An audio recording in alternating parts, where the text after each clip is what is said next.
My father had just died. I was still in my black dress when my aunt filed papers to contest the will, said I manipulated him into leaving me the house. My cousins backed her. My mother stayed silent. So I showed the video, his last words, naming me his only executor. I didn't cry, I just watched them leave, one by one. My father died that morning, not in a hospital, not in pain, just quietly in his chair in the room he always refused to remodel. I was still in the black dress they told me not to wear to the wake. Too fitted, too sharp, too cold, but it was his favorite. He used to say I looked like someone who could run a boardroom when I wore it, that it made me look like I knew where I was going, even if I didn't.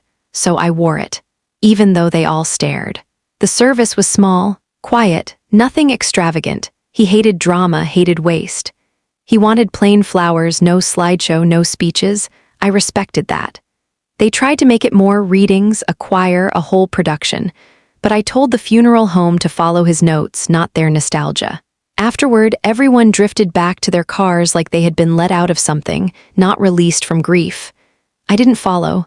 I went back to the house, the one he left me. I walked into the silence, kicked off my shoes, and sat in the armchair he always used for reading.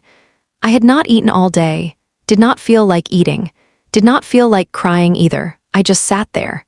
Then I opened his drawer, the one I used to organize after he got too tired. Tucked in the back, behind receipts and warranty cards, was the will, the original with the seal. His signature, his notes in the margins, his little post-it that said, "Give this to the lawyer and make sure you laugh during the reading. I want someone to laugh." He had named me executor. He had left me the house, all of it. I should have felt safe. Instead, I felt like I had just lit a match. Because I knew exactly who would come next. I had not even washed the makeup off my face when it happened. No warning, no call, no respectful delay. I was still in the same dress, still sitting in his chair, when my phone buzzed with an email from the county clerk's office. I thought it was a mistake, maybe some follow-up paperwork about the burial plot, maybe a receipt. It wasn't. It was a formal notice. My aunt had filed a petition to contest the will. Hours after we buried him. Hours, no grief period. No silence. Just signatures, lawyers, and a thinly veiled accusation. The deceased was under undue influence at the time of amendment. I read the sentence 3 times before I understood what she was saying. She was claiming I manipulated him, that I moved into the house to isolate him, that I convinced him to cut everyone else out, that I whispered while he was weak, that I used grief and guilt to make him rewrite his wishes. And she had filed it all while I was still pouring people coffee in a black dress at the reception table. I didn't cry. I just reread the email. Then I clicked through to the attached documents and saw her lawyer's name. He was a friend of the family, had been for years, used to send us Christmas cards. I closed my laptop and stared at the wall. There was no shock, no real disbelief, just confirmation. My mother called that night, but I let it ring. She had not said much at the funeral either. Barely looked at me. She sat between my aunt and cousin during the service like it was easier that way, like she was splitting the difference, like neutrality counted as grace. I opened the legal file again, read every line. They said I coerced him, said I moved in conveniently when his health started declining, that I inserted myself into the daily caretaking, that I took control of communication with doctors, attorneys, financial advisors, that I began filtering who could and could not visit. I had the texts, the emails, the voice memos, every appointment logged, every prescription filled. I had proof of every cousin who ignored my calls when we needed help, every unanswered group text, every missed birthday they never remembered until it showed up on Facebook. None of that mattered now. They had a story, a version, a narrative they could fold themselves into like a blanket. I was the manipulative one. The clever, cold one who got too close too fast. A woman with no husband, no kids, no real attachments, just access and ambition. I could already hear them rehearsing it. I left the file open on my screen and went to the kitchen. Opened a bottle of wine I had been saving for his birthday. I drank it from a mug and stared out the window until the room got dim. The house was so quiet, too quiet for what was coming. They moved quickly after that. The next morning, I woke up to a message from a number I did not recognize, my cousin Andrew. the one who used to send me Spotify links and ask if I could Venmo him $20 just until Friday. He said he hated that it had come to this, but had to stand by what's right. Said I made his mother, my aunt, feel unsafe. That I had inserted myself into a role that wasn't mine. The word inserted showed up a lot, like I was something wedged into the family by force. By noon, 2 more cousins had sent texts. One was polite, the other not. Both backed her. Not one of them asked how I was doing. Not one said they were sorry. Just assumptions, declarations, and the kind of revisionist tone people use when they've already decided what they need to believe. I sat on the edge of the guest bed, the one I slept in while taking care of him, and reread each message. Then I went upstairs and pulled the envelopes from the drawer, the ones with my name written in his handwriting. A note for the attorney. A copy of the will, his power of attorney document, his medical directive, every line signed, every date stamped. He had been meticulous, he knew what he was doing. He trusted me to know what came next, but that didn't matter now. Not when there were more of them than me. I opened my laptop again and watched the group chat we hadn't used since Thanksgiving slowly light up.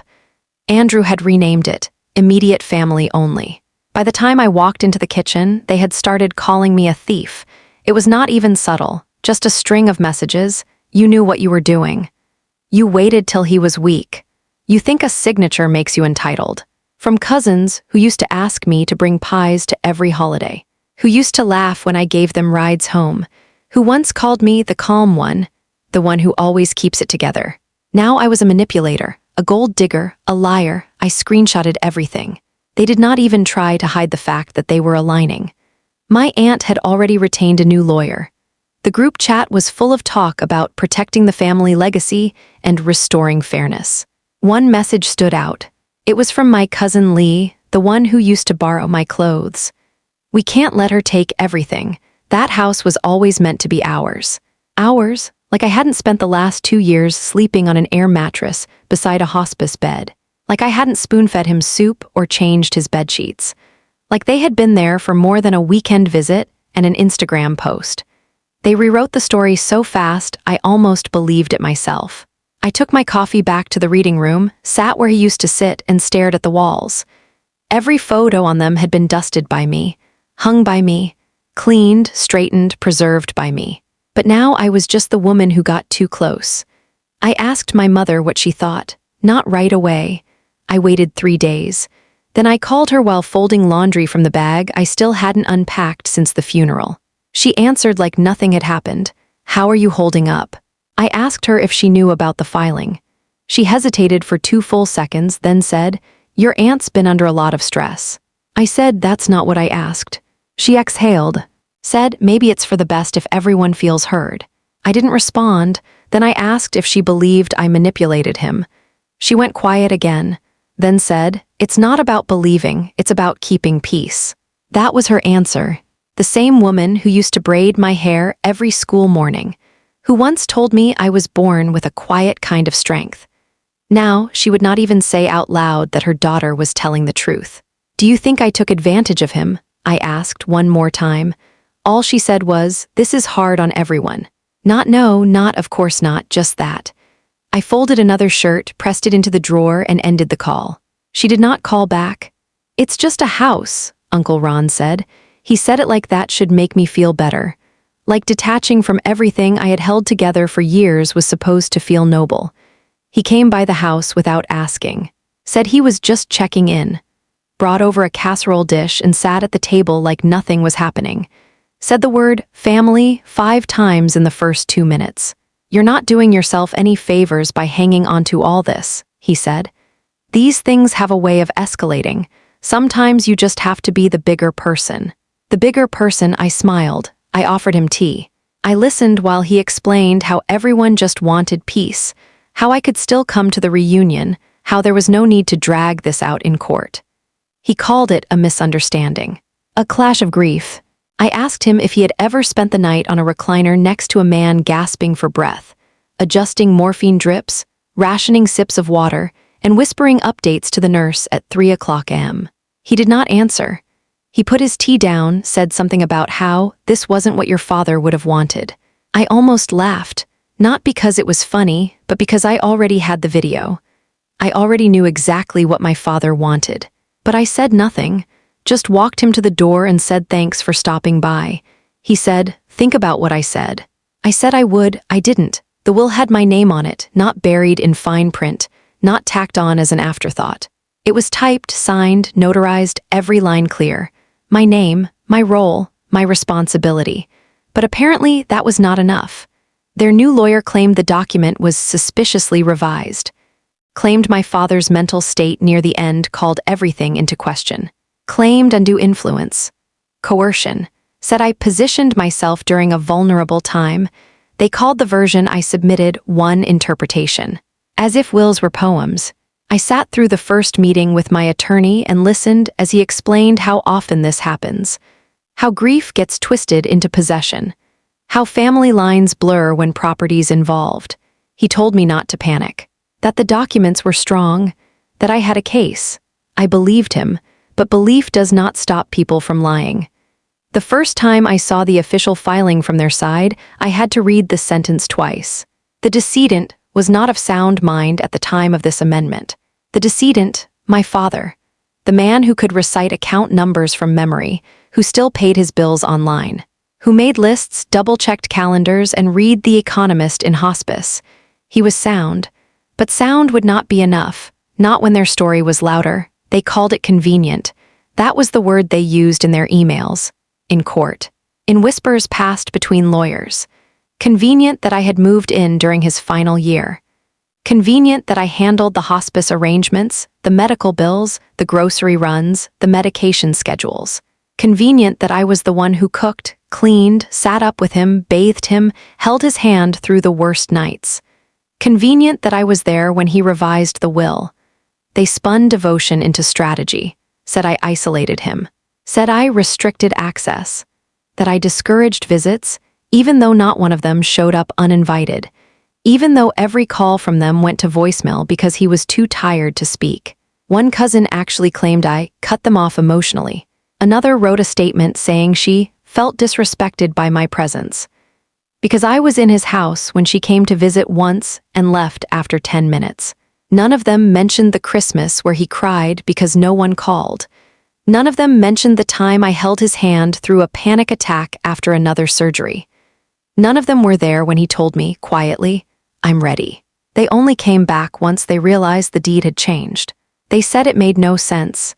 That if he really meant for the house to go to me, he would have told them.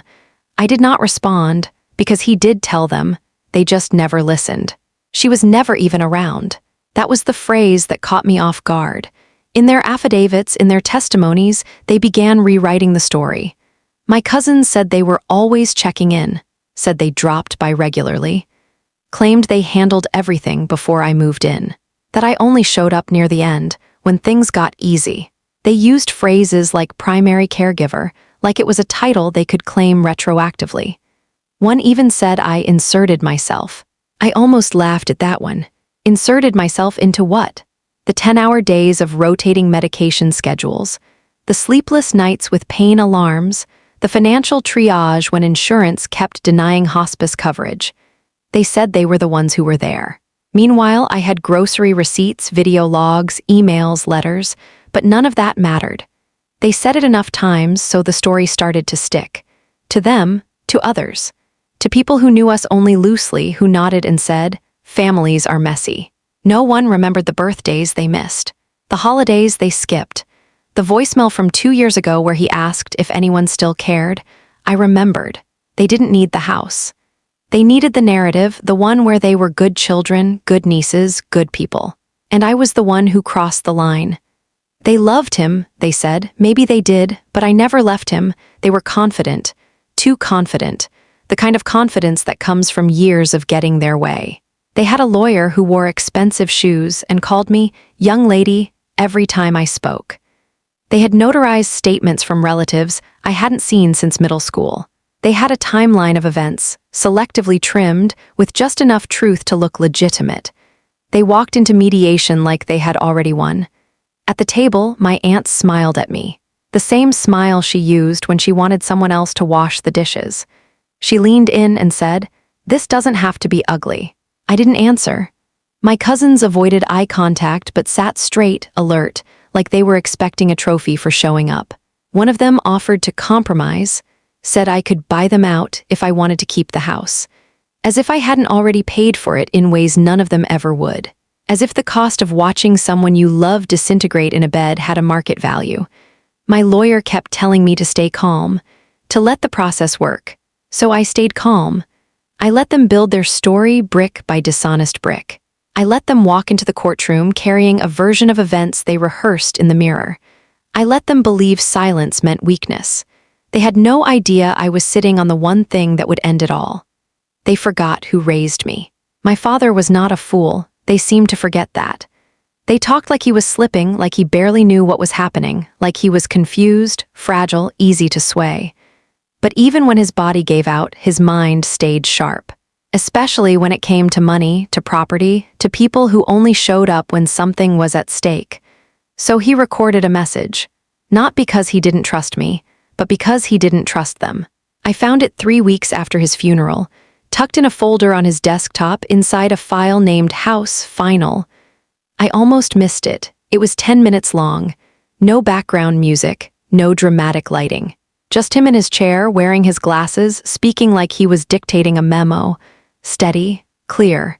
He said my name 6 times. He said I was the only one who stayed. He said the house was mine. Not just because he loved me, but because he trusted me. Because he knew I would not let it rot or sell it for quick cash or turn it into some airbnb disaster. Because he had watched me repaint the walls, fix the gutters, organize the old paperwork he never touched. He said if anyone contested the will, play this. He looked right at the camera and said, I am not being manipulated. I am making a decision. Then he paused and added, and if they do not like it, they do not need to come back. I watched it twice. Then I saved it to 3 flash drives. I waited, let them talk, let them tell their versions. Let them fill up pages and affidavits and conference rooms with their rehearsed concern. Every meeting, I sat quiet, took notes, watched the smirks pass between them like candy. Let my aunt call me emotional in her measured tone. Let the cousins spin stories about their imagined visits and their exaggerated grief. Every time they repeated the lie, I stayed still. Because the more they talked, the deeper they dug. And I needed that. I needed them to feel safe, to build confidence around their version of events. I needed them to look bold and certain in front of the judge. They started to believe their own script. My aunt wore black to court, as if still mourning. My cousin brought printed photos of family gatherings, carefully chosen, none recent. They were laying out the case not just for the court, but for themselves. It had to be me, the manipulative one, the opportunist. Because if it wasn't, they'd have to face what they really were, absent, neglectful, opportunistic themselves. So I waited. Until the day the judge looked at me and said, "Is there anything else you'd like to submit?" And I said yes. I reached into my bag and handed over a flash drive. The courtroom was quiet when I passed the flash drive to the clerk. Not tense, not dramatic, just still. The judge adjusted his glasses. Let's take a moment to review this. My aunt looked over at me like she thought I was bluffing. My cousins shifted in their seats. Their lawyer raised an eyebrow, the kind that says, "You're about to embarrass yourself." The screen flickered to life. Then there he was, my father. Gray sweater, slouched posture, that familiar chair by the kitchen window. His voice was softer than I remembered, but steady. He cleared his throat once, then looked straight into the lens. "My name is Robert. I'm of sound mind, and this is for the record." The room went silent in a different way. He started by explaining everything. How he had asked me to move in, how I managed his medication, how I ran his errands and sat with him every night. How none of them, not my aunt, not the cousins, had shown up more than once or twice. How he had waited for them to come around, and they never did. He said, "I am not confused. I am not being pressured. I am not being tricked." I did not turn to look at them. I kept my eyes on the screen, even though I already knew every word by heart. My daughter gets the house. That is how he said it. No poetry, no apology, he repeated it. This house is hers, I want that clear. Not because she asked, not because anyone made me, because she earned it. Every inch of it. Then he paused, looked down at his hands, folded neatly in his lap. When I was younger, I thought love meant showing up for holidays, saying the right things, but when you're dying, you see who's there when it's not convenient. She was here. He named names, not cruelly, just fact. My sister didn't visit, not once in the last year. My nephews came once, stayed for 20 minutes. They posted photos and left. He sighed, leaned back a little. I'm not mad at them, but they don't get to act like they were here when they weren't. They don't get to call her greedy for staying when they didn't. I could feel the room tightening around me, but I didn't move. He ended with this: I've written the will the way I want it. But I'm saying it here too, in case they decide to twist it. If they fight this, play this video. Let the judge hear it from me. The screen went black. No music, no fade out, just silence. My aunt stood up before the lights came back on. This is highly irregular, she started, but the judge raised his hand without looking at her. Sit down. My cousin Jonah muttered something under his breath, then louder, this is insane. He tried to get up too, but their lawyer tugged his sleeve and said sharply, do not. I stayed seated, hands folded in my lap, just like his were in the video. The judge leaned back, adjusted his notes, and said nothing for a long moment. He did not need to. The flash drive still sat on his desk, like a gavel that had already dropped. I heard someone sniff. Not cry, just that awkward, restrained kind of inhale people do when they're trying to process that they've been caught. My aunt's mouth was slightly open, like she couldn't decide whether to fake confusion or switch straight to damage control. One of the cousins looked around the room like they were trying to find a door that wasn't there. No one looked at me, not one of them. The only sound was the low hum of the courtroom air vents. It was almost too quiet to feel real. My mother sat 2 rows back, clutching the same black clutch she had carried to the funeral. She hadn't opened it once. Not even now. She did not look at me, did not look at the screen. Just stared at the floor like there was something written there that only she could read. For a second, I thought maybe she would finally speak. Say something, anything. Not to defend me maybe, but to acknowledge that what just played was real. That it meant something, that it counted. But she didn't. She just kept her hands crossed over that clutch and blinked slow, tired blinks like she was watching a movie she had already seen too many times. My aunt cleared her throat, started to whisper something to the lawyer, but he stood up before she could finish. We withdraw our contest, he said flatly. We're done. No apology, no concession, just done. The judge nodded. Understood. That was it, no long statement, no dramatic ruling, just a quiet stamp of reality. My name, still on the will, still valid, still final. And all they had left was whatever story they could manage to tell themselves on the way out. Their lawyer packed up in silence, closed his folder, didn't shake anyone's hand. Jonah slouched in his chair like a teenager who got caught cheating and still thought it was unfair. My aunt stared at the judge like maybe she could will him to change his mind. One cousin stood up and walked out without a word, like he couldn't stand to be seen next to them anymore. Another followed, then another.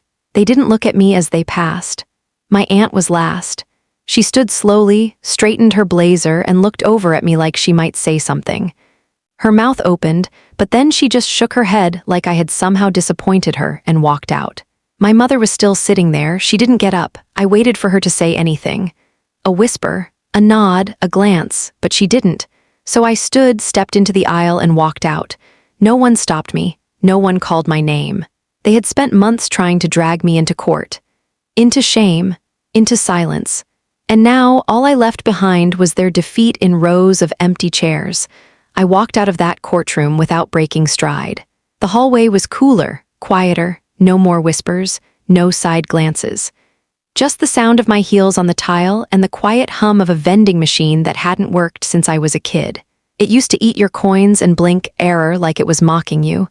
Some things don't change. Outside it was overcast. Fitting, I didn't wait for anyone. I didn't check my phone. I just walked back to the car I had parked half a block down, slid into the driver's seat, and locked the doors out of habit. They were probably still in there, arguing about who said what and how it got this far, trying to decide if they could spin this into something salvageable, wondering how to explain to the rest of the family that they lost. Badly, I didn't care. I drove home, windows up. No music. When I got inside, I kicked off my shoes, hung up my coat, and deleted the family group chat. Didn't archive, didn't mute, just erased it. Then I made myself tea and sat in the kitchen where he used to sit, watching birds outside the window, never saying much. It was finally quiet again. My phone started buzzing that evening. First it was my aunt, then one of the cousins, then my mother. She left a voicemail. Her voice was low, tight. Said she hoped I was proud of myself, said I embarrassed the family, said I ruined what could have been a peaceful transition. She never used the word grief, never said your father, just called it a transition, like I changed jobs. Like the man who raised me hadn't just died and handed me a mess wrapped in a deed. I didn't respond. Then came the texts. My aunt trying a new tone now. We're still family. As if the courtroom didn't count. As if months of accusations and whispered insults were just warm-up acts to forgiveness. I left her on read. One cousin posted a vague status on social media about betrayal and snakes. Another tagged me in a meme, like this was some sitcom plot twist and not a legal battle they lost. I blocked both. None of them cared when I was sitting in hospice next to him at 2 a.m, holding his hand while he couldn't hold mine back. But suddenly I was important again, now that the house wasn't theirs. Now that they had to leave it. I didn't cry when I watched them leave. Not in the courtroom. Not when the front door shut behind the last one of them. I just stood there, hands at my sides, watching the hallway clear out like the end of a bad play. They had come in with folders and statements, with their lawyer and their long faces, ready to rewrite history. They left with nothing but silence. I didn't cry on the drive home either. I passed the old bakery he used to love, the gas station we always stopped at on long drives, the street where he taught me how to parallel park. I remembered all of it, but no tears came. When I got back, I walked through the house slowly, not like someone searching for anything, just noticing. His chair was still by the window, his coat still on the hook. I could have moved them months ago, but I hadn't. Not yet. I poured myself a glass of water, sat on the steps, and looked out at the yard. It didn't feel like victory. It didn't feel like revenge. It just felt quiet. For the first time in months, no one needed anything from me. No one was pretending to love me while calling me a liar behind my back. I was alone, and I was free. I finished my water, stood up, and shut the door behind me. That was it. Done. Thank you for watching. Please do not forget to like, comment, share, and subscribe. I love you all.